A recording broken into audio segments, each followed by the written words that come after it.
በዓለም ላይ በጣም ብዙ ጊዜ የተዋሸው ውሸት እውነቴን ነው የሚለው ቃል ነው። አስገራሚ እውነታዎች። የመጨረሻውን ጥያቄ እንደማትመልሱት እርግጠኛ ነኝ። በአፋችሁ ውስጥ ያሉት የባክቴሪያዎች ብዛት በዓለም ላይ ካሉ ሰዎች ብዛት ይበልጣል።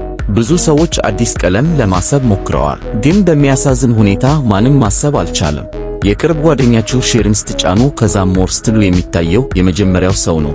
ከ10 ሰዎች ውስጥ አንዱ ከናንተ ጋር በተመሳሳይ ቀን ነው የተወለደው። ኮመንት ላይ የትውልድ ቀናችሁን ጻፉ እና ከምን ያህል ሰዎች ጋር በአንድ አይነት ቀን እንደተወለዳችሁ ተመልከቱ። ሰዎች በሕይወት ዘመናቸው 25 ሊትር ምራቅ ያመነጫሉ።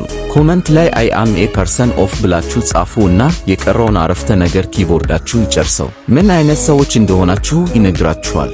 ስልካችሁን ካጠገባችሁ አርጋችሁ መተኛት ሰላማዊ እንቅልፍ እንዳተኙ ተጽዕኖ ያሳድራል። እናም አይምሮአችሁ በስነ ስርዓት እንዳያርፍ ያደርጋል። ጥያቄውን ከመናገሬ በፊት የምለቃቸው እንደዚህ አይነት ቪዲዮዎች የሚመቻችሁ ከሆነ ይህን ኤአይ ፋክትስ የሚለውን አዲሱን አካውንቴን ፎሎ በማድረግ እዛ ላይ በየቀኑ የምለቃቸውን አዳዲስ ቪዲዮዎች መከታተል ትችላላችሁ። አካውንቴን ከስር አስቀምጬዋለሁ።